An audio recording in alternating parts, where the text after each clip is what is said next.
I caught you cheating, Susan. I just returned from a business trip when my mother-in-law suddenly came at me with a triumphant grin, accusing me of infidelity. With no recollection whatsoever, I had no choice but to echo her words. She probably thought I was playing dumb, her voice growing stronger as she continued, closing in on a culprit. I had a hidden camera set up in the car. Lately, I've noticed some things left behind that don't belong to our family, men's belongings. Not just once, but several times. I've been suspecting that a man other than a family member has been riding in our car. That's why when you took the dash cam for repair, I was convinced you tried to cover up evidence under the guise of repair, didn't you? Then, she conveniently mentioned my recent business trip, alleging that I had been with an affair partner all this time, ensuring I wouldn't be caught on the dash cam. But unfortunately for me, she had her own camera set up. I'm sure everything has been captured on it, she said. There are 2 cars at my in-laws' house, and one of them was used by everyone living there, which included me. The car designated for everyone's use had an interior dash cam recording details of both road trips and inside the car. My mother-in-law, suspecting my infidelity, had it set up to gather evidence. When I sent it for repairs, she immediately assumed it was to conceal evidence. I was at a loss for words. Why did she suspect me to this extent and confidently assert that I was cheating? Most likely, it was because of my past job as a hostess at a lounge during my college days. My family wasn't wealthy, so I worked as a hostess to pay for my college tuition. My parents suggested I apply for student loans, but I declined. Working as a hostess provided flexible hours, mainly at night, allowing me to plan around my classes and other activities. Socializing with older men provided valuable learning experiences about economic structures and different industries, which proved useful in my current job. When I started dating my husband Mike, he knew about my past but didn't disclose it to his family, especially his conservative mother.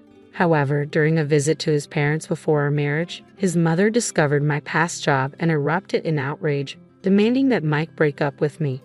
Mike defended me, explaining that I only worked as a hostess serving drinks and having conversations, but his mother's reaction had already tainted her perception of me. I knew that, so why didn't you tell me? Mike sighed deeply. Because I knew this would happen. I was waiting for the right time to talk to you about it. How did you find out, anyway? With some hesitation, his mother replied in a faltering tone. Melissa started talking about how she wanted to work as a hostess to earn money. She apparently came across a top all-time popular hostesses article online and found Susan. Melissa is Mike's younger sister. She's into flashy things, has a tendency to change boyfriends frequently, and definitely fits the typical image of a hostess in general. So it's okay if your own daughter wants to become a hostess, but it's not okay for anyone else. As Mike spoke with a mixture of exasperation and disbelief, his mother's voice grew shrill. I never said it was okay for her. How rude. But you didn't scold her like this, did you? Wow, when you brought this woman here the first time, I thought she was a respectable young lady, and I was relieved. I didn't know she was a filthy woman. She deceived us. Susan is indeed very responsible. She worked as a hostess to pay for her tuition, not for mere leisure like Melissa. She didn't neglect her studies and quit right after she graduated. She even secured a position at a reputable company. Her performance at work was even better than mine. At these words, his mother clenched her lips in frustration while I was deeply moved. He stood up for me as I was being condemned, but I couldn't help but feel concerned about the deteriorating relationship between myself and the woman who could become my mother-in-law. Just as I was contemplating the challenges of marrying Mike despite my love for him, he surprised me with a proposal. But what about your mother? She would absolutely be against us getting married. Don't worry about her. My dad used to take his clients to lounges with hostess services for business, so he understands. He actually helped me convince my mom. Really? Absolutely. While I was skeptical, Mike was full of confidence. Despite my lingering anxiety, I chose to trust him and nodded in agreement. Our plan was to find a place for the 2 of us to live together after getting married. Mike, being the second son, always joked that if anyone should live with their parents, it should be the eldest son. His older brother wasn't married at the time but had a fiancée, so I naturally assumed they would be the ones to move in with my in-laws. But then we'd rather have Mike live with us. To my surprise, my mother-in-law, who had previously belittled and criticized me as the filthy woman, was the one who brought up such a proposition. I couldn't fathom her intentions, but since we had already pushed through with the marriage against her wishes, I couldn't refuse when Mike voiced his worries, asking if I was going to be okay. I confidently assured him that I was going to be fine. Shortly after our marriage, we began living in Mike's parents' house. Our newlywed life consisted of living together with my in-laws and sister-in-law. Melissa had actually gotten married a little before us, but her husband was immediately assigned to an overseas business trip, so she remained at her parents' house. Just like Mike said, my father-in-law was understanding and treated me kindly. It helped that I had experience conversing with older men, so our talks were quite engaging. My mother-in-law didn't seem to approve of that aspect of me either.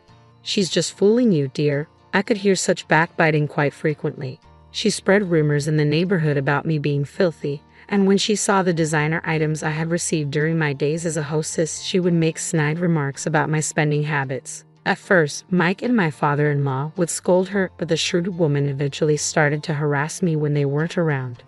"Hey, since you're so extravagant with your spending, you shouldn't be keeping money around. Just leave it all to me, and I'll manage it for you." She had the audacity to come to my room and say that, leaving me dumbfounded. I'm not wasting money. These designer items aren't recent purchases. Plus, if I were to entrust anyone with my money, it would be Mike. "You're just deceiving Mike. Even if you gave it to him, you just pester him for money and end up spending it all. I should be the one to hold on to it. Besides, the other day, I witnessed you returning home after drinking with a man. You seem to have a penchant for men, don't you? That man happened to be my boss. If you work for a company, it's natural to occasionally socialize over drinks, isn't it?" Always making excuses, she demanded, "Just hand over your money to me." I was at a loss for words.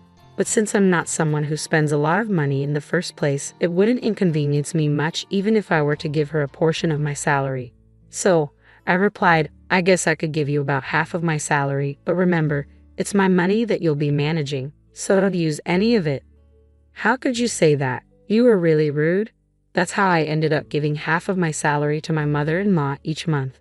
She would come to my room to collect it, perhaps to keep it a secret from Mike and my father-in-law. Melissa, my sister-in-law, was more favorable towards me. She would approach me in a friendly manner and ask about my days as a hostess or seek advice on her friendships. I appreciated her friendliness, but it wasn't exactly comforting, given that she was far more reckless with her money than me but never got scolded for it. Plus, I noticed that she had been occasionally taking and using my personal belongings without permission. In the beginning, she quietly borrowed them and returned them, but eventually she stopped returning them. My mother-in-law's behavior was escalating as well. She would follow me. On my days off, whenever I interacted with a man, she would take photos, claiming them as evidence of infidelity. She'd share these photos with Mike and my father-in-law, insisting repeatedly that I was having an affair and should be kicked out. "I want to trust you." Mike spoke to me with powerless words that seemed to contradict his true feelings, after being shown evidence of infidelity by my mother-in-law for who knows how many times. "But the number of photos my mom brings to me, isn't it excessive? Have you been meeting men behind my back?" "No way," I interrupted him out of shock. "Your mom takes photos of random people I bump into or people asking me for directions, strangers I absolutely don't know." "Yeah, you're right, sorry." Mike's voice lacked energy, and I didn't feel he fully believed me. Melissa would buy into everything my mother-in-law said, often commenting, whether maliciously or not, "Susan, you really have a lot of men wrapped around your finger. That's amazing." Her words seemed to be taking a toll on Mike as well. My mother-in-law's boasts about having caught me red-handed came amidst this ongoing tension. I finally got definitive proof of Susan's infertility. With that, she summoned my father-in-law, Mike, and Melissa to watch the hidden camera footage with her. I knew everyone was suspicious of me due to my mother-in-law's outrageous behavior. Even Mike started to think I might be cheating, but just as strongly as my mother-in-law insisted on her evidence, I had absolute confidence that I hadn't done anything wrong. And at that moment, only, I knew about the shocking footage that was about to disappoint my mother-in-law's expectations greatly. My mother-in-law pressed the play button, and immediately the inside of a car was projected on the screen. Everyone except me held their breath.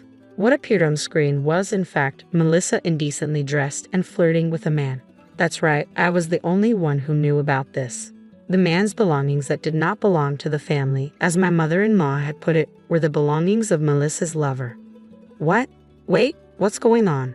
My mother-in-law spoke so fast and pressed the pause button on the remote several times, but perhaps due to her panicking, her fingers couldn't actually press the button, and the image of Melissa in disarray continued to play. Melissa's voice filled the room. "Stop it. Turn it off," she cried out in a voice filled with anguish, on the verge of tears. Why? Why did this happen? But Melissa deleted all the footage from the dash cam. When I opened my mouth, everyone turned to look at me. Clearing my throat, I continued, "Earlier, your mother did mention that this footage was from her hidden camera. You let your guard down because you thought you had deleted your own affair from the dash cam, leaving only mine." Melissa, with a look of despair, directed her gaze towards her mother. "Why would she put a hidden camera? That's awful. It's like you're spying. If you wanted to capture Susan's infidelity, you should have at least told me about the camera. And why didn't you check what was being recorded? I can't believe this." Those words sparked anger on Mike's stunned face. "What the heck? You're okay if Susan is the victim of a hidden camera, but not you? Cut the crap. It's okay, Mike," I said, and continued, "You know, Melissa, dash cam data is usually stored on a memory card and can be recovered even after being deleted. The dash cam was acting up, and because I knew that you've been deleting things, I had it restored while it was being repaired. So, your fare is recorded on the dash cam too. Oh, and obviously, there's nothing of mine. I never cheated." Tears swelled up in Melissa's eyes as she stared at me. "Why? Why would you do this to me? We were getting along so well. Normally, you don't just take things that belong to someone you're close to, do you? And didn't you, along with your mother, keep saying that I was having an affair? If it really was a relationship based on mutual respect, we wouldn't do such things to each other.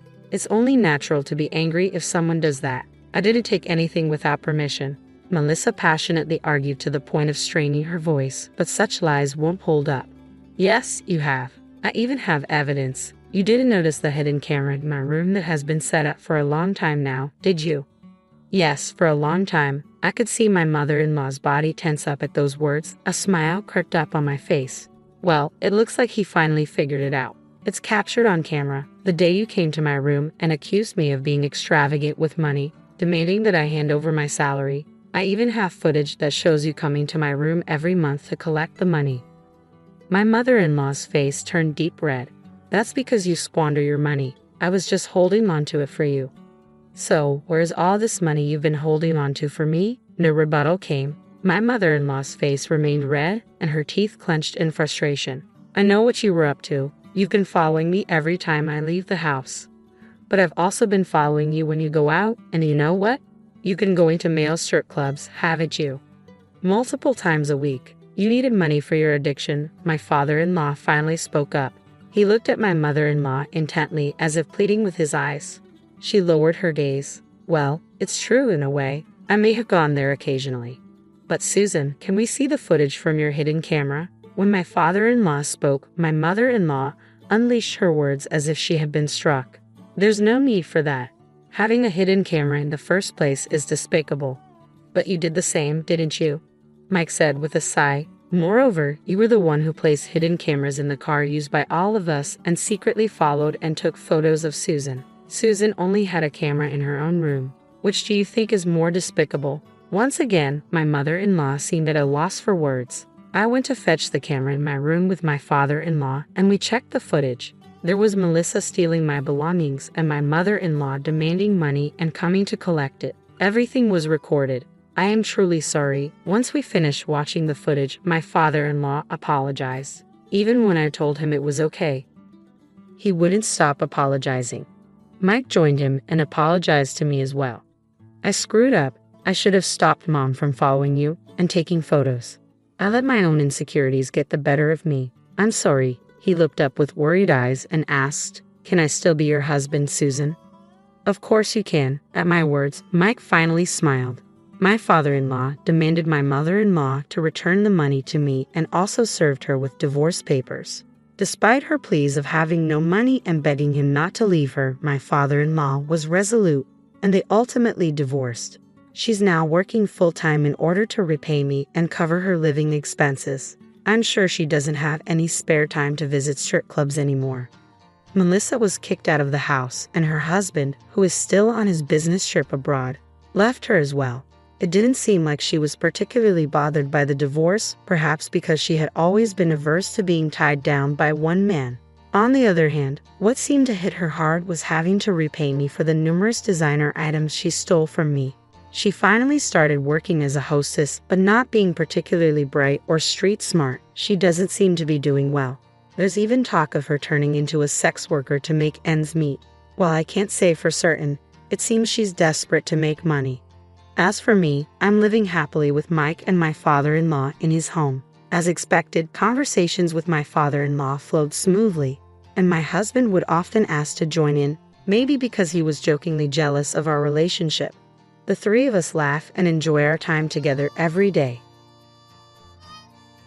My wife told me she's pregnant, but I can't be the dad because I can't have kids. Still, I act like I am. I'm 38 and married my wife, who's 33, 2 years ago. We dated for 3 years before that. She wanted to get married more than I did, so I agreed to make her happy. About a year ago, we tried to have a baby, mainly because my wife wanted to. It was tough emotionally, and my wife wasn't very nice during this time. I tried to cope with her behavior, but it was too much. Eventually, I got tested and found out I can't have kids. It really hurt because even though I wasn't initially keen on having a baby, I started to imagine myself as a dad and really wanted it. Finding out I couldn't be a dad was devastating, but the hardest part was yet to come. I struggled to gather the courage to tell my wife that I was the reason we couldn't have a baby. I was scared of how she'd react, especially considering how she'd been treating me lately. I couldn't bear the thought of her disappointment when she realized we might never have children together. So I waited a few days after getting my test results before telling her. But before I could, she surprised me. Just 4 days after learning I was sterile, she sat me down and said she had important news. I was terrified, thinking she somehow knew about my condition. But no, her news was different. She was pregnant. I was completely shocked by what she said, but I pretended to be happy for her. The next day, I got tested again to be sure about my sterility, and the results were the same. I felt lost because if I wasn't the father, then she must have been cheating on me. The fertility treatments she would need were expensive, and she couldn't have afforded them without my help. So it seemed clear she was cheating. It was such a strange and awful thought that I didn't know what to do. Meanwhile, my wife was busy planning a big party to announce her pregnancy. She looked so happy, and I felt crushed inside. But I had to hide my emotions because I needed to figure out what was going on. I kept everything to myself, not even telling my family. It was too personal and awkward to share with anyone. I couldn't confront my wife either.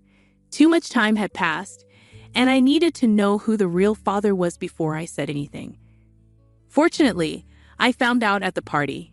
Many people were there, including our families, friends, and some of my colleagues. She even invited our neighbor from across the street, a 27-year-old guy who's a model. He's undeniably good-looking, probably better looking than me or most people given his profession.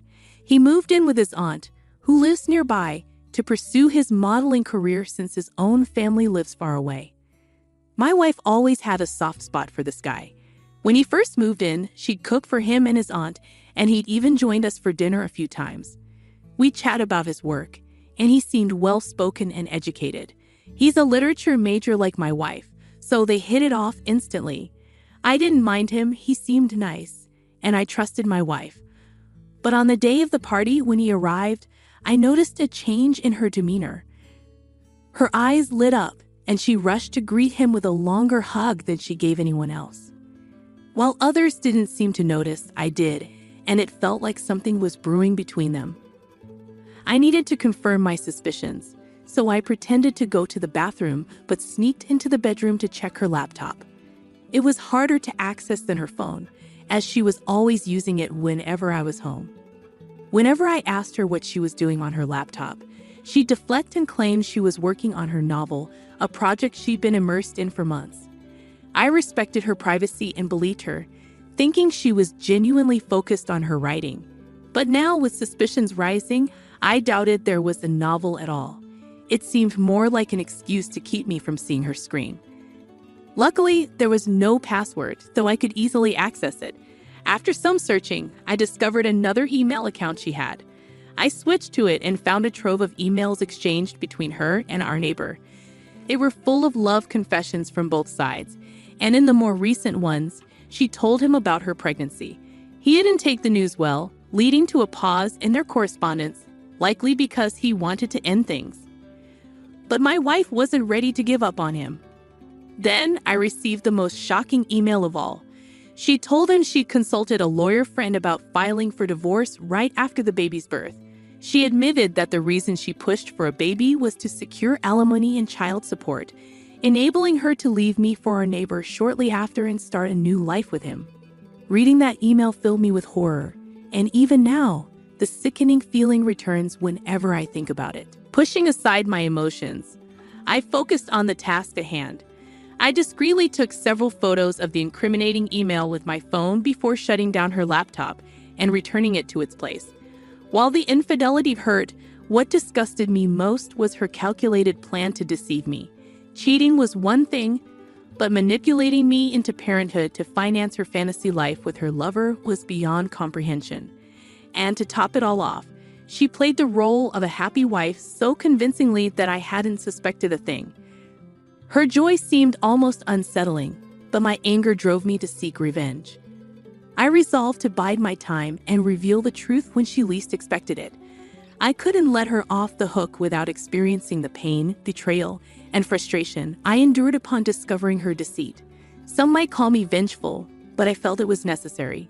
So for the next 9 months, I played the part of the perfect husband and soon-to-be father. It was challenging knowing she was lying to my face, but her deception only fueled my determination. I accompanied her to every doctor's appointment, ensured she took her vitamins, and portrayed the ideal partner. Then finally, a few days ago, my wife went into labor. Adding insult to injury, she was such a skilled actress that I hadn't suspected a thing. Her facade of happiness was almost eerie, but my anger drove me to seek retribution. I resolved to play along and then deliver the crushing blow when she least expected it. There was no way I would let her escape the consequences without experiencing the pain, betrayal, and frustration I felt upon discovering her deception. Some might label me as unstable, but I felt justified in my actions. For the next 9 months, I meticulously portrayed the role of the perfect husband and expectant father. It was difficult knowing she was deceiving me, but her falsehoods only fueled my determination. I attended every doctor's appointment, ensured she took her vitamins punctually, and endeavored to be the ideal spouse. Then, finally, just a few days ago, my wife went into labor. My heart raced as I left the hospital, feeling like I might need a hospital bed myself. I quickly dialed our neighbor to let him know my wife was in labor, not bothering to wait for his response before hanging up. Jumping into my car, I waited anxiously for my wife's family to arrive. As soon as I spotted her dad's car pulling into the driveway, I wasted no time in getting out of there. I turned off my phone and drove until I reached a motel on the outskirts of town. I'd already packed my bags weeks ago and stashed them in the trunk, ensuring I had everything I needed and wouldn't be caught off guard. The rest of the day was spent trying to distract myself with TV and beer, anything to escape the turmoil. Eventually, I drifted off to sleep, feeling a sense of relief that the charade was finally over. The next morning, I woke up and reluctantly turned on my phone. Predictably, there were countless messages from my wife and our neighbor, all of which I ignored. However, I did glance at texts from my parents and brother. It seemed my wife had reached out to them when she couldn't reach me. Feeling a sense of obligation, I called my parents to reassure them and promised to explain everything once I returned home. I even asked them to bring my brother along, as they deserved to understand the situation fully. I drove over to my parents' place, finding my brother already there along with our confused and somewhat irritated parents. Understandably, they were upset because I had missed the birth of my own child, which also meant they missed becoming grandparents in the moment. Sitting them down, I laid out the entire story, explaining my actions and reasoning behind them. By the time I finished, they were left speechless. I braced myself for a barrage of questions and accusations, but surprisingly, there were none.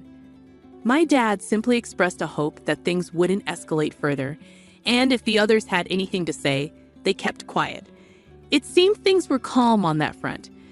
This happened a few days ago, and although my family hasn't said much, my wife has been relentless in blaming me for ruining her first-time mother experience. She's been calling and texting nonstop since I left, but I've chosen not to respond. Even my neighbor had the nerve to text me a few hours ago, pleading for us to put our differences aside for my wife's sake and attempt to reconcile. It's unbelievable how they're trying to downplay the seriousness of the situation. He even mentioned that my wife had supposedly rekindled her feelings for me during her pregnancy, which supposedly surprised both of them. But I saw right through that deception.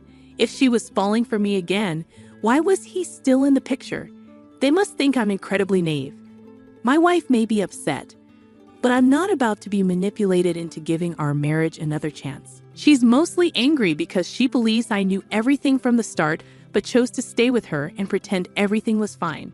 She accuses me of deceiving her by remaining with her throughout her pregnancy, despite knowing the baby wasn't mine and that she'd been cheating with our neighbor. Update 1. It's been almost a week since the baby arrived, and I've been holed up in a hotel room. I haven't visited my wife, nor do I plan to. Despite my clear stance, she continues to bombard me with texts and calls. I haven't blocked her yet, but I've cut off communication with our neighbor, who's been trying to persuade me to reconcile with her. I'm convinced he's only doing it to secure a share of any divorce settlement or alimony, given their financial dependency. While I appreciated my wife being a homemaker, her infidelity is unforgivable. Contrary to accusations, I didn't push her to quit her job. It was her decision, and I supported it. I'm confident my lawyer can exempt me from alimony once her infidelity is proven, which should be straightforward. As for our neighbor, he's still struggling professionally, so supporting my wife, a baby, and himself will be challenging. Frankly, I'm relieved to be out of this mess and won't give them anything, not even my attention. I hope my wife sees reason and doesn't contest the divorce, but I'm prepared if she does. I've safeguarded evidence of her deceit, ensuring I'm protected legally. Even as she deletes her email account, I have copies of incriminating exchanges. I'm willing to pay alimony if necessary, but I refuse to stay with her. Despite owning the house, I'm giving her time to leave voluntarily. Hopefully, this ordeal will soon be behind me. Update 2. As expected, my wife's lack of sense has led her to reject the settlement I offered, which I found quite generous considering it covered her expenses during our marriage. I'm baffled by what she hopes to achieve, but it's her choice. Yesterday, she texted to say she's left the house. Today, I returned hoping she'd moved in with her parents. Disappointingly, she's moved across the street to our neighbor's house. I'll have to endure seeing them daily now. I briefly considered returning to a hotel but decided against it. This is my home, and I won't be driven out. I wondered why she didn't move in with her parents, a move that would have favored her in the divorce case. However, her father's text shed some light on the situation. He apologized for her actions and assured me they don't condone them.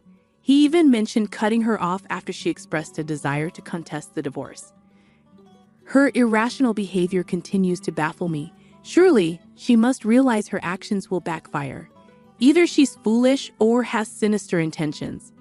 I hope it's not the latter, but with her, I wouldn't be surprised. Despite the complications this living arrangement brings, I refuse to let them provoke me. Thankfully, I'm saving money by not staying in a hotel. It's been a month since negotiations began, and so far, things aren't looking good for my wife. I've gathered evidence of her infidelity. Update 3. It's been a month since the divorce negotiations started, and things aren't looking good for my wife. I've solidly proven her infidelity, especially since she's now living with the man I accused her of cheating with, providing undeniable evidence of my claims. She attempted to fabricate accusations, claiming I was an alcoholic and the reason for my infertility, suggesting that her affair was justified due to my supposed cruelty during our attempts to conceive. However, his claims were easily disproven, as I quit drinking a year ago when we decided to start a family. It's puzzling why she thought such flimsy excuses would hold up.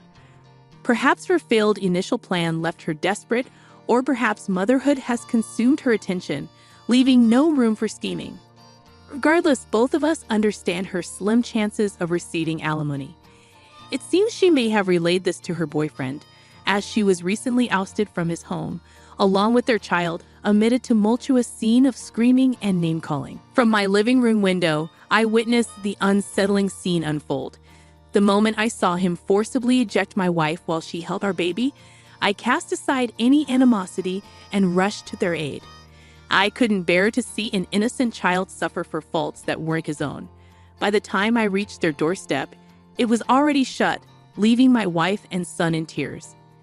I swiftly scooped up the baby and reached for my wife's hand, leading them back to my house across the street. With a quick call to my father-in-law, arrangements were made for her to return home. In the following hour, amidst tears and sobs, I comforted both mother and child, playing the role of a comforting presence. Despite my initial urge to involve the authorities, my wife persuaded me to let it pass, not wanting further trouble. She expressed profound remorse for her actions, citing her desperation to be with her lover as the cause for her lapse in judgment. She assured me of her readiness to accept the consequences and forego any further negotiations to expedite the divorce proceedings. While I hope she finds the strength to pursue justice and heal from this ordeal, I take solace in knowing I acted with decency and harbor no regrets. Becca, you're still as inconsiderate and useless as ever. This trick was something my son and I were excited about. You, who had no part in planning it, can leave now. My mother-in-law starts criticizing me as soon as my husband steps away from the table. We were on a trip abroad that my husband wanted me to organize. Well, that she's going to be like that, I might as well go home. What happens between them after that doesn't concern me. I'm Becca, a married woman working for a big company. Since my job is flexible, I mostly work from home, so I spend a lot of time there. My husband Jack always tries to show off and act like he's better than everyone else. He loves spending money but never chips in for our household expenses. I didn't notice this side of him when we were dating, but after we got married and started living together, it became more obvious. His mom loves boasting about him. I've heard of moms who adore their sons, and I was ready for that to some extent, but she's stubborn and won't listen to anyone else's views, not even her husband's, because she thinks her son is the greatest. She really doesn't like me. Every time we see each other, she makes snarky comments. She's especially bothered by the fact that I'm financially comfortable relying on my son's income alone. She keeps pestering me, saying, "You're still young. You should get a job outside the house." I tried explaining countless times that I do work from home, but she just sees it as a part-time gig. She assumes I'm just pretending to work, sitting at my computer. She probably thinks I'm playing games all day instead of doing housework, seeing me as a useless wife. My husband knows how I work, but he's never bothered to explain it to his mom. Even when she brings it up in front of him, he ignores it. I've asked him to clarify things, but he just wants us women to sort it out ourselves and leaves it all to me. He even says he doesn't want to deal with problems. Once, when I kept pushing him to take action, he threw a completed divorce paper at me.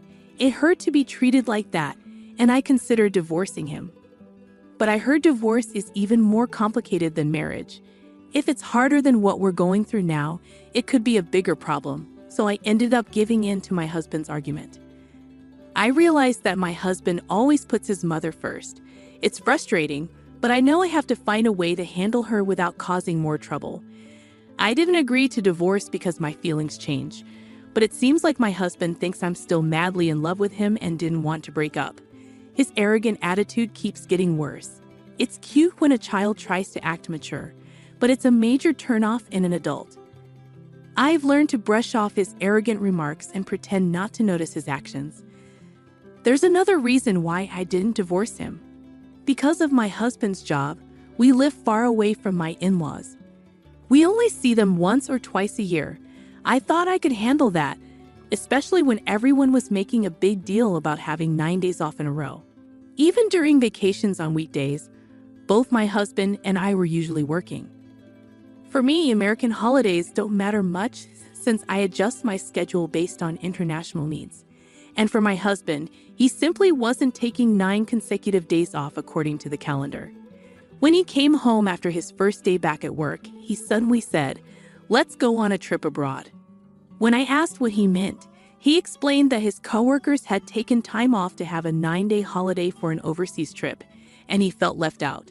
He was quite proud of his idea, but it just left me baffled by his childishness. But since I haven't traveled this year, I suggested we take a trip within the country. My husband has never traveled overseas, so if we were to go abroad, he'd need to get a passport. It wouldn't be an issue with you. You're fluent in several languages. I studied abroad and traveled a lot before marriage. Besides English, I can speak Spanish and a bit of Chinese if needed. When my mom back home got into Korean dramas, I learned Korean with her, but I haven't had much chance to use it, so I'm not very confident. Sure, I might be better at languages than my husband, but getting passports isn't as easy as he thinks. I tried to convince him to travel abroad in the summer or winter, but he wouldn't budge. Instead, despite having no experience, he chose the destination, took time off without permission, and expected me to handle the logistics. It's not a guided tour. Why should I deal with strangers? He even argued that English is universal, and we wouldn't have any problems just the two of us. I thought maybe it would be okay, but before I knew it, he said, "Yeah, I'll make sure to bring Mom along. You'll handle that too, won't you? Taking care of 2 inexperienced travelers is too much for me alone. You should show some respect for your elders once in a while. You might even earn some brownie points by doing so, my dear devoted wife. It's for your own benefit, Becca. You should appreciate it," he said, making it sound like he was doing me a favor. Arguing against it seemed pointless, so I quietly made the reservations as my husband instructed, and I came up with a plan to handle everything from applying for my mother-in-law and husband's passports to booking flights and hotels. It was a lot of work, but to execute my plan, I patiently fulfilled all of my husband's wishes and crafted a flawless itinerary. On the day we flew overseas, my mother-in-law, who didn't know about my problems, happily said, just as I expected from my son, "We must be flying in fancy seats, right?" I bet my husband boasted, saying he arranged everything and planned the trip. But the truth is, I did all the work, and he did nothing. They left all the paperwork and planning to me. Even though they hardly knew anything about airports, they wandered around on their own while I dealt with everything. They were clueless even when it was time to board, and I struggled to find them. The airport staff even asked, "Should we announce your boarding gate?" Becca didn't tell us. It was chaotic, but they didn't seem sorry. They complained that I was planning to have fun alone during the flight. They behaved quietly, but it was frustrating and embarrassing every time they called a flight attendant. After a few hours, we reached the country we were visiting. I thought I could finally relax at the hotel after going through immigration. But suddenly, my husband looked sick and said he needed the bathroom. He handed me his bag and hurried off. I don't get why he got sick when we ate the same food. He had been smiling and talking to the flight attendant he liked. Maybe it's karma catching up with him. Then my mother-in-law started complaining, saying, "Becca, you're such a thoughtless daughter-in-law. How long are you staying here? My son planned this trip for me, just the two of us. You're just here for a free ride. You don't even work. It's bold of you to think you can enjoy this trip without contributing. Go home." I replied, "Are you sure? I can't enjoy myself with you around." She said, "Okay then, I'll leave." So I gave my husband's suitcase back to my mother-in-law and kept only my small bag. I didn't look at her and walked away. She looked surprised, which was funny because she had just told me to leave. I tried hard not to laugh. My husband kept running to the bathroom, so we didn't see each other. Luckily, I got a ticket back to America. I had planned to go home alone if I got the chance. I wouldn't mind being a guide if we got along, but not with them. It's too stressful, and I wouldn't gain anything. I can't help but smile when I think about what they'll do without me. They only speak English, but they can use translation apps on their phones. But I can't imagine my husband, who likes to brag, doing that. After safely making a few side trips, I went straight to the fancy hotel where my parents were waiting. My husband Jack wanted me to show respect to my parents, so I treated them to a luxury trip in upstate New York. They were supposed to travel there leisurely, enjoying the sights and meals along the way. I managed to meet up with them earlier than planned, which surprised them. When I quickly explained what happened, they were shocked. They couldn't believe I agreed to Jack's request. My phone was buzzing with calls and messages from Jack, but I ignored them. I turned off my phone and enjoyed my time with my parents. After our celebration, I got a call from the embassy when I got home. Here's what happened. Jack came back from the bathroom and couldn't find me, so he got really angry. He tried calling me but couldn't reach me, so he went to the hotel alone. But he didn't know where to go and got really confused. Someone who didn't speak English well offered to help and said they'd take him to the hotel, but instead, they robbed him and my mother-in-law. They took all their money, passports, and valuable things. When the police found Jack looking lost on the street, they took him to the embassy for help. That's how he managed to contact me. The embassy asked me to come and get him. He couldn't get any money because his wallet with his bank cards was stolen.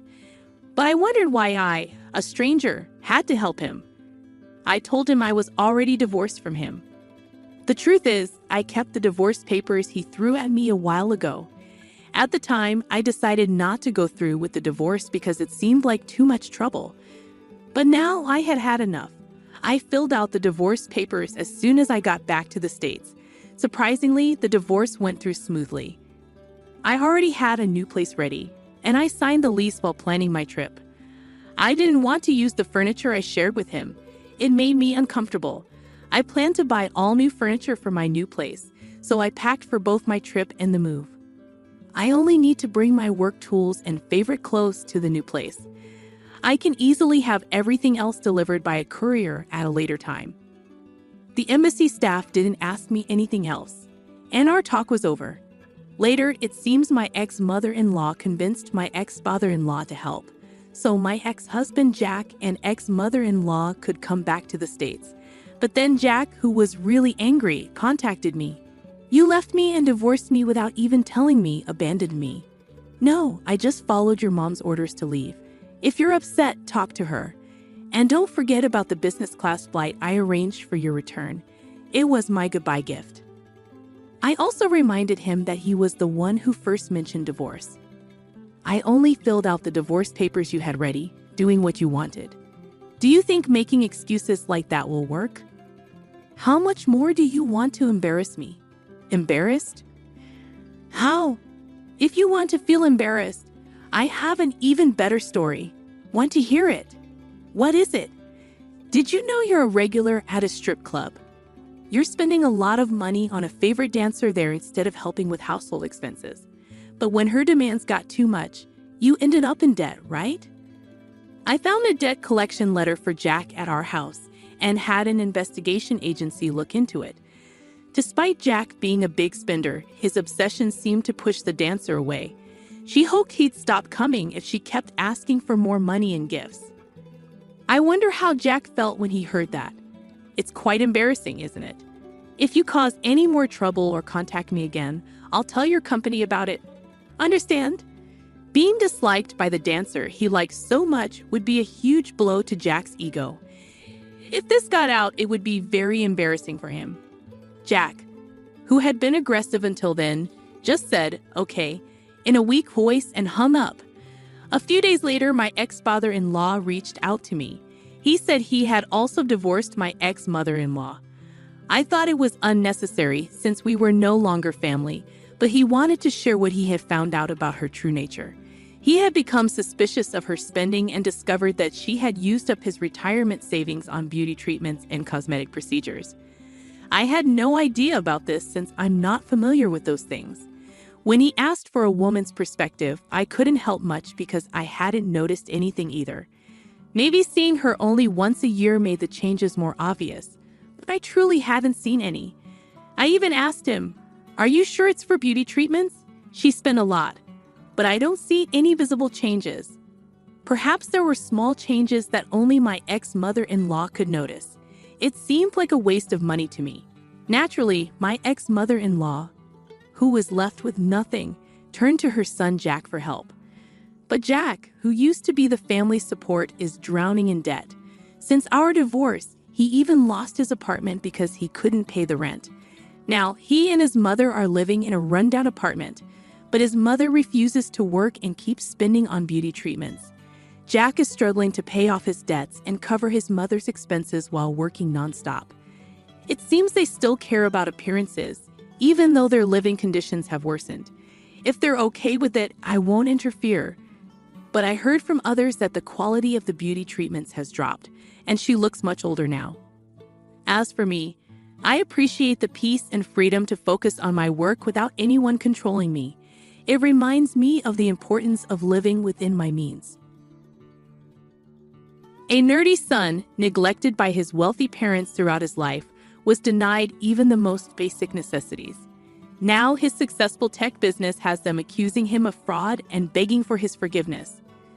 Hi everyone, I'm using a throwaway account because I don't want to clutter my main one. So I, 27 meters, launched my own business a year ago with the help of a couple of my college friends. We've been doing really well financially and are currently making a profit. A few days ago, my estranged parents, both 54, who hadn't spoken to me since I graduated, finally reached out. They asked if they could join as partners in my business because they wanted to invest in it. But I declined their offer. I didn't consult my friends because they were well aware of my strained relationship with my parents, and I wanted to keep them out of my business affairs. My parents had always neglected and belittled me while I was growing up, despite being the kind of child most parents would be proud of. Both of them were quite wealthy. My dad was a dental surgeon, and my mom was a CFO at a company. Despite growing up in a successful household, I was always ambitious from a young age. However, my parents were never supportive and often made fun of my nerdy tendencies. Despite their wealth, they barely provided for my basic needs, seemingly out of spite. It wasn't until later that I realized they resented me for not achieving the level of success they had hoped for. While they were successful in their own right, they never reached the level of fame they desired. I only learned the truth behind their animosity towards me when I confided in my aunt, my dad's younger sister, who was the only one who understood me when I was 16. She revealed the reasons behind their unreasonable behavior and hatred towards me, believing I was old enough to know. They held me responsible because they felt they had to invest time and money into raising me, believing that if they had dedicated the same resources to their careers instead of me, they would have achieved greater success. They only had me due to family pressure and didn't even desire a child. However, once stuck with me, they chose to deal with me by bullying and constantly making me feel inadequate. I'd say I missed out on a lot during my childhood because although they provided for everything financially, they offered no support. Whether it was small things like homework or bigger issues like schoolyard fights, they offered no assistance. If I ever asked for anything beyond absolute necessities, they would either dismiss me or, worse, ridicule me. They'd mock my appearance, especially because I was thin and had a nerdy look. If not that, they'd tease me about my love for computers, insisting I'd only amount to an IT guy and nothing more, deeming any investment in me a waste of money. I experienced severe emotional neglect, and these insults were what I grew accustomed to hearing while growing up. At the time, I didn't realize it was wrong. Instead, I believed there was something inherently flawed about me, causing my parents to not love me like other parents love their children. It was messed up, but it felt normal to me. During my teenage years, I started pushing back a bit, but my dad quickly shut it down and threatened to kick me out if I didn't comply. So I turned to confiding in my aunt, who repeatedly offered to intervene, but I was too afraid of the potential consequences. I knew my aunt couldn't take me in, and I didn't want to burden anyone else, so I endured the hardships at my parents' house. Whenever things got tough, I sought solace in talking to my aunt. However, once I learned the truth behind my parents' behavior, I decided to cut ties with them after college since they didn't want me. They had sent me to public school, which, forgive me for sounding conceited, I believed was a waste of my potential anyway. That should have been a clear sign that they didn't care about my education or me in general, but I still held on to some expectations from them. However, those expectations shattered when they informed me that once high school ended and I turned 18, I wouldn't have a place in their home unless I made something of myself. Furthermore, they declared they wouldn't pay for my college tuition either. I couldn't take it anymore and confronted them, insisting they couldn't do this to me because I knew I had a promising future. Being a straight student all my life, I believed I was on the path to success. But they remained firm, dismissing my potential and saying I shouldn't have such high expectations. They even went as far as to belittle me, suggesting that the highest position I could aspire to would be a lowly IT guy fixing computers for beginners in corporate offices, despite what my teachers and friends had led me to believe about my abilities. To be honest, it was a pretty absurd statement because even though supposedly lowly aid professionals are highly skilled and deserving of respect in their own right, unfortunately, my ignorant and narrow-minded parents couldn't grasp that concept. I tried to reason with them, hoping to convince them to cover my tuition costs. I figured I could worry about accommodation later. However, they remained stubborn, so a few weeks before my 18th birthday, I left home and sought refuge at my aunt's house. While my aunt continued to advocate on my behalf with my parents, her efforts proved futile. Eventually, we decided that I would attend whichever college offered the highest percentage of tuition coverage through scholarships. Fortunately, I was accepted into a college with an 80% scholarship, and it boasted a respectable computer science program, which satisfied me. My aunt, who worked in sales and didn't earn as much as my parents, generously agreed to cover the remaining expenses. Despite her middle-class status, her support was invaluable, especially considering my reduced tuition fees as a scholarship recipient. I only returned home if it was absolutely necessary. Otherwise, I preferred to stay in my dorm, especially since my aunt often traveled for work. That was my plan for navigating college, and my life improved significantly once I left my parents' house. Without the constant worry and anxiety, I felt much happier and found it easier to make friends. It was through these friendships that I met my current friends and business partners. Together, we decided to establish our own egg firm, and things have been going relatively well since then. I didn't think my parents would take any interest in my life, considering they had shown little interest during my school years. However, when they learned that I was graduating college as valedictorian, they decided to attend the ceremony. Unfortunately, they couldn't enter because I hadn't purchased tickets for them, nor had I invited them, as we were not on speaking terms. After the ceremony ended, I was taken aback to find my parents standing with my aunt, who seemed just as irritated as I was, likely having dealt with them after the graduation. Although I had plans to go out drinking with my friends, I ended up spending the next 2 hours in my parents' hotel room, engaged in heated arguments and disputes. They were upset about not being invited to the graduation, whereas my aunt had been, and they demanded an explanation. It struck me as ironic because, well, they hadn't let me live with them, kicked me out at 18, refused to pay for my tuition despite being able to afford it, and subjected me to emotional mistreatment throughout my childhood and into adulthood. Frankly, I didn't feel they deserved an explanation, but I didn't want them causing a scene outside my college campus. So I reluctantly accompanied them to the hotel. However, before losing my temper completely, I made it clear that I never wanted to see them again and warned them that if they tried to contact me, I would take legal action to keep them away. With that, I left the hotel to meet my friends. I made it clear to my friends that I wouldn't let my parents ruin what should have been a joyous day for me. After that confrontation, I cut off communication with them completely. Later, my aunt informed me that they were disappointed and angry. They even discussed the idea of disinheriting me, but I wasn't fazed because I never expected to receive anything from them anyway. That was the end of our interaction, and it's been almost 7 years since we last spoke. Then, out of the blue, a couple of days ago, they called me.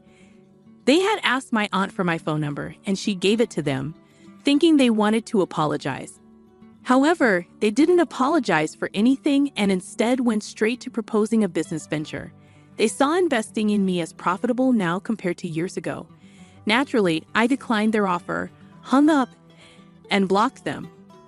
I shared the incident with my friends, but they understood why I declined without consulting them first, given my history with my parents. However, the very next day, my parents retaliated by posting a scathing message on Facebook, tagging me and all my friends. They claimed that I wasn't the self-made success I portrayed myself to be, but merely someone who relied on daddy's money to create a moderately successful business. They accused me of refusing to acknowledge the help they supposedly provided over the years. I was stunned by the Facebook post and was tempted to call them immediately to confront them. But before reacting, I decided to retaliate with something I had kept to myself for years. During my teenage years, when I still lived with them, I have recorded several videos documenting my daily life with my parents. I did this just in case I ever needed evidence to prove in court or elsewhere that they were terrible parents.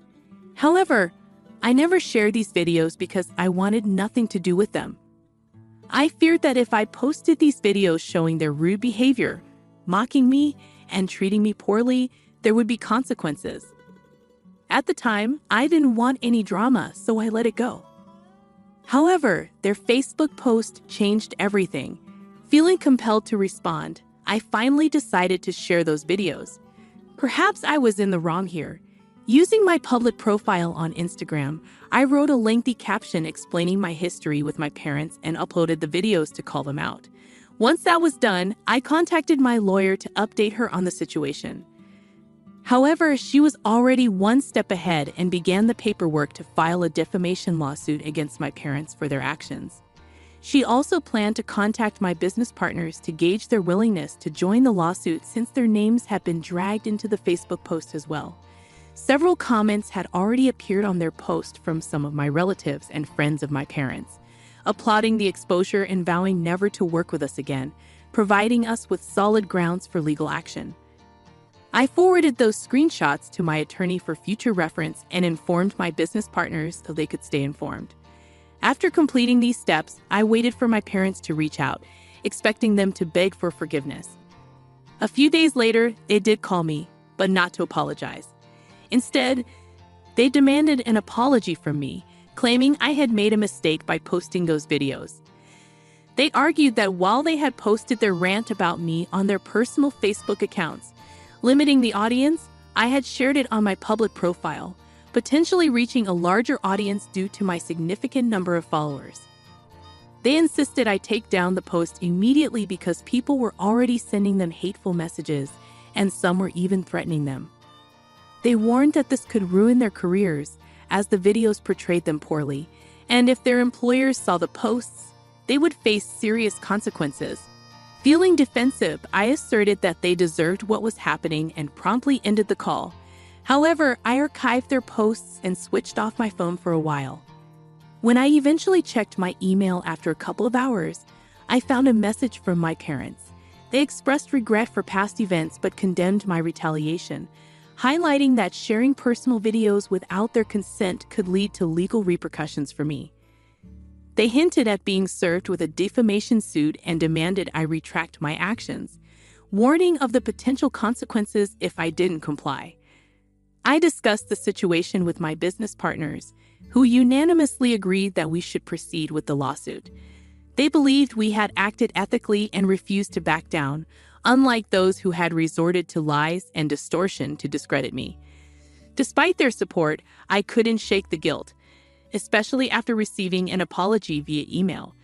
I knew the lawsuit would bring negative consequences for all involved, adding to my uncertainty. I'm torn about what to do next. Despite their apology, am I wrong to pursue legal action against my parents for defamation? Update 1. Hi everyone, I've made the decision to move forward with the lawsuit, and there are a few reasons behind it. Firstly, this wasn't a decision made solely by me. My friends are also involved. Although their post didn't garner as much attention as mine did initially, it still had the potential to harm my business. Their intention was to tarnish my reputation and that of my firm, so I believe pursuing defamation is justified. Moreover, their apology doesn't hold much weight, as it seemed more about protecting their own careers rather than genuine remorse. Reflecting on my past, I realize I've often avoided confronting my parents due to fear, even into my late 20s. It took comments from some of you to make me realize just how many opportunities I've had to speak out, but didn't due to that fear. However, I now understand that I hold the power, and they can't intimidate me anymore. Despite their apology, which felt insincere, I'm determined to proceed with the lawsuit. I've been accommodating for too long, especially to people who don't deserve it. The treatment I endured from my parents was cruel, and no child should experience that. Now that I have the chance to seek justice, I won't hesitate to take it. I've taken the high road for too long, but there's no reason to continue when they persist in targeting me just to satisfy their ego. It's unacceptable, and I refuse to tolerate it any longer. Update 2. Today, my aunt reached out to inquire about my decision regarding the situation with my parents. I informed her that we were proceeding with the lawsuit, which seemed to satisfy her. She expressed pride in my decision and offered an apology for not doing more when I was younger.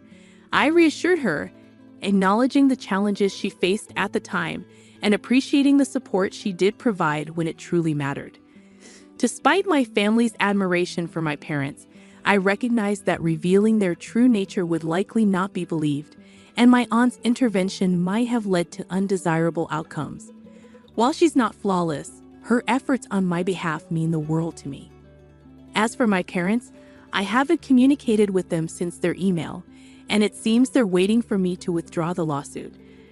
However, it's been 4 days, and we've decided to pursue mediation first before considering court proceedings. Our goal is to reach an out-of-court settlement, given my parents' financial resources and culpability in this matter. Despite their attempts to paint me as the villain and jeopardize my business, I've remained steadfast in my resolve. Their desperate attempts to equate our actions only serve to highlight their deceit, whereas I merely sought to reveal the truth. Once mediation is concluded, I'm tempted to re-release the videos, as their true selves deserve to be exposed to the world. Update 3.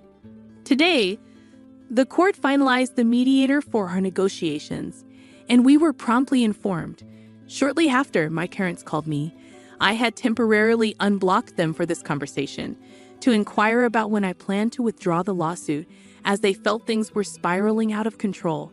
I made it clear that withdrawal wasn't an option, which sent them into a frenzy. The call descended into chaos, with their angry voices barely coherent amid the shouting. Eventually, I ended the call to escape the tumult. However, they immediately called back, and this time it was my father who took the lead. He accused me of provoking him and insisted that my actions wouldn't intimidate him. I stood my ground and delivered my own barrage of truths, expressing all the pent-up frustration and resentment I had harbored for so long. While the exchange was harsh, it was cathartic, and I feel a sense of relief after finally vocalizing my feelings to them. After ending the call, I refused to entertain further arguments and promptly hung up. However, they persisted in their attempts to sway me. They contacted my aunt, fabricating a narrative that I was suing them for baseless reasons, which couldn't have been further from the truth. Their manipulation tactics have lost their effectiveness over time, especially with my aunt, who wasn't easily swayed. Unmoved by their pleas, she echoed my stance, offering sympathy but making it clear that their behavior was unacceptable. Threatening to involve the authorities if they continued to harass her, she effectively shut down their attempts. Following this exchange, there was a temporary respite from their barrage until the evening. It seems my parents had resorted to a desperate strategy, contacting every family member to garner support. Consequently, I received a flood of identical messages from various relatives, all echoing my parents' false narrative. It was painfully obvious that my parents had orchestrated this campaign, hoping to pressure me into relenting. Their concerted efforts to salvage the situation only served to highlight their desperation now that they realized the gravity of their predicament. Update 4. The proceedings have commenced, and we're currently on a lunch break. I'm jotting this down while riding the subway. Despite my parents' aggressive demeanor, it's evident that they're on the losing end. If they want to avoid court, they'll need to acquiesce to our terms. I'm fortunate to have such supportive friends and business partners who stood by me throughout this ordeal. Their unwavering support means the world to me. Just moments ago, one of my friends offered a listening ear, recognizing the emotional toll this situation has taken on me. Despite the challenges posed by my parents, I'm grateful for the blessings in my life, including loving friends and an